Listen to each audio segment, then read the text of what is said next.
এই ভিডিওটা সেই সকল ছেলেদের জন্য যারা নিজের মায়ের দাসী আনার জন্য বিয়ে করে। বহু ছেলেকে এমন বলতে শুনেছি, আমার মায়ের তো শরীর খারাপ, আমার মায়ের বয়স বাড়ছে, এবার আমার একটা বিয়ে করা উচিত।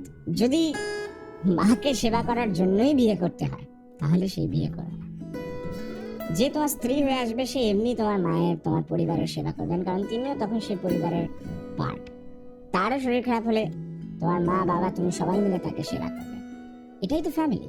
আর যদি মায়ের দাসী আনার জন্য বিয়ে করতেই হয় তাহলে তুমি নিজে গিয়ে আগে সেই মেয়েটার বাড়িতে 1 মাস ফাই ফরমাস খেটে দেখিও। যদি তুমি করতে পারো, যদি তোমার ইগো হার্ট না হয়, যদি তোমার কোনো সমস্যা না থাকে, তাহলে তুমি সেই মেয়েটাকে বলো যে দেখো আমি তো এরকম করলাম 1 মাস, তুমি তাহলে এসো, এবার তুমিও আমার বাড়ির কাজকর্ম করার জন্যই এসো। মায়ের দাসী আনার জন্য বিয়ে করা বন্ধ করুন। কতদিন মাম্মাস বয় হয়ে থাকবেন?